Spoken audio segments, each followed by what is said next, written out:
नमस्कार दोस्तों, आपका एक बार फिर से स्वागत है मेरे इस YouTube चैनल पर। आज की कहानी है एक औरत की कहानी। तुम्हें कितनी बार बताया है मेरे तैयार होने से पहले मेरा नाश्ता तैयार हो जाना चाहिए। शादी के 20 सालों बाद भी मुझे क्यों बार बार तुम्हें एक ही बात बतानी पड़ती है सीमा? तुम्हें क्या है, तुम तो आराम से घर पर रहोगी, मुझे काम पर जाना पड़ता है। तुम हो कि हमेशा बेवकूफ़ों जैसी हरकत करती हो। अगर तुम यह जानबूझकर करती हो तो याद रखना, मुझसे बुरा कोई नहीं होगा। आज भी सुमित का पारा चढ़ा हुआ था। इन कटु शब्दों में अपना गुस्सा उतारते हुए, गीला तौलिया कुर्सी पर फेंकते हुए सुमित गुस्से से सीमा की तरफ देखने लगा। सीमा के लिए सुमित का यह बेवजह का गुस्सा कोई नई बात नहीं थी।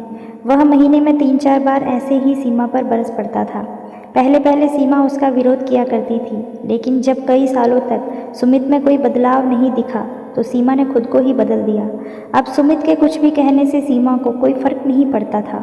सुमित की हर बात को वह चुपचाप सिर नीचे झुकाए सुन लेती थी। शादी के 5 साल तक सीमा ने पूरी कोशिश की थी कि सुमित को बदला जाए, लेकिन फालतू का गुस्सा करना और बाद में सीमा को भला बुरा कहना, यह मानो जैसे उसकी आदत बन गई थी।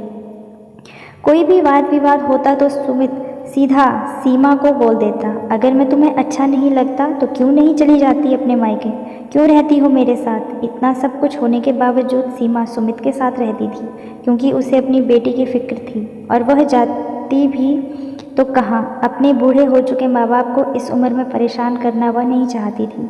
समाज और लोग क्या कहेंगे, यह भी तो उसे देखना था। वह इतनी पढ़ी लिखी तो नहीं थी कि खुद जाकर कोई नौकरी कर सके और अपना और अपनी बेटी का पालन पोषण कर सके। सीमा को अब अपनी फिक्र नहीं थी, उसको फिक्र थी तो बस अपनी शादी लायक हो रही बेटी की। सीमा नहीं चाहती थी कि पति पत्नी के झगड़े की वजह से काव्या डिस्टर्ब हो। काव्या की पढ़ाई पूरी हो चुकी थी, उसके लिए अब शादी के रिश्ते आने लगे थे। कई रिश्तों को ठुकरा चुकी थी। 2-3 महीने बाद एक अच्छा रिश्ता आया। रिश्तेदारों और पहचान के लोगों ने भी लड़के के बहुत गुणगान किए थे। सुमित एक शाम अपनी बेटी के पास बैठकर उसे बताने लगा, काव्या बहुत अच्छा लड़का है, पढ़ा लिखा है, बड़ा घर है, बहुत अच्छी नौकरी है।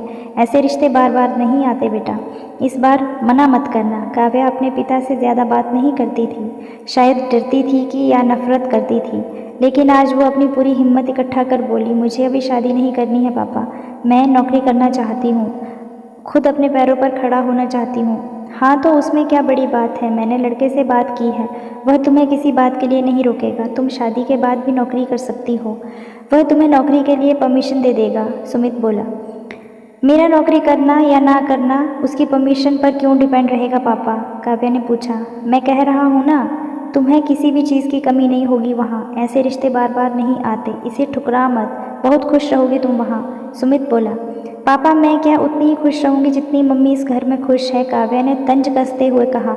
आज तुम्हारी ज़ुबान कुछ ज़्यादा नहीं चल रही? सुमित गुस्से से आंखें बड़ी करते हुए बोला, पापा मुझे शादी नहीं करनी है, क्योंकि शादी के बाद अगर वह लड़का आपके जैसा निकला तो मैं क्या करूँगी? मुझे आपके जैसा जीवन साथी नहीं चाहिए जो बिना बात के मुझ पर हमेशा चिल्लाए। मुझे कुछ भी अपनी पसंद का लेना हो तो 10 बार सोचना पड़े, कहीं वह नाराज़ ना हो जाए। मेरी तबीयत कैसी भी हो उसे परवाह ना हो, रोटी थोड़ी सी मोटी बन जाए तो घर सर पर उठा ले, उसकी चेकबुक ना मिले तो भी मेरा ही दोष निकाले और हर छोटी मोटी बात पर मुझे मायके जाने के लिए कहे। काव्या ने अपना दिल खाली करते हुए पापा से सब कह दिया। सुमित का गुस्सा 7वें आसमान पर था, लेकिन उसके मुंह से एक भी शब्द नहीं फूट रहा था। वो काव्या की बातें सुन रहा था। काव्या उतना ही बोलकर चुप नहीं हुई। आज पहली बार वह अपने पापा के सामने इतना कुछ बोल रही थी। पापा, आपने माँ के साथ हमेशा गलत व्यवहार किया है। आप अपने ऑफिस का गुस्सा बिना सोचे समझे माँ पर उतार देते हैं, कभी इस बात की परवाह नहीं करते कि उन्हें कैसा लगता होगा। आपकी बातें सुन सुनकर माँ ने अपना स्वाभिमान खो दिया है। सुमित आज पहली बार अपने इस बर्ताव को महसूस कर रहा था और वो इतना ही बोल पाया कि जो तुम्हारा मन है वो करो, मैं तो इतना बुरा हूँ ना? काव्या ने सुमित का हाथ पकड़ा और बोली, पापा मुझे सिर्फ एक सवाल का जवाब दे दो, क्या आप चाहेंगे कि मेरा पति आपके जैसा हो? अगर आपका जवाब हाँ है तो कर दीजिए मेरा रिश्ता आज ही, और ना है तो मुझे आत्मनिर्भर बनने दीजिए। सुमित कुछ भी ना बोल पाया और वहाँ से चुपचाप बाहर चला गया। आज उसे सीमा के सामने जाने में भी शर्म आ रही थी। चलते चलते उसकी आंखों से आंसू बह रहे थे। सुमित ने आज से अपने आप को बदलने का निश्चय किया। अगले दिन सीमा ने अपने पति में काफ़ी बदलाव देखा। वह सोचने लगी कि जो हिम्मत काव्या ने दिखाई है, वह हिम्मत अगर मैं पहले ही दिखा देती तो शायद आज परिस्थिति कुछ और होती। अब काव्या पढ़ लिख कर अच्छी नौकरी करने लगी थी और 3 साल बाद उसके लिए एक अच्छा रिश्ता आया। और उसकी विदाई पर सुमित बोला, बेटा तू हमेशा खुश रहेगी क्योंकि तेरा पति तेरे पापा जैसा नहीं है। सुमित की यह बात सुनकर सीमा और काव्या की आंखों से आंसू बहने लगे।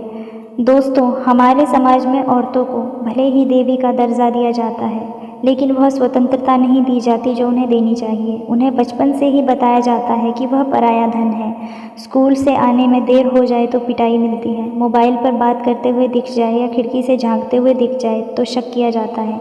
माँ बाप का घर तुम्हारा नहीं है, पति का घर ही तुम्हारा घर है।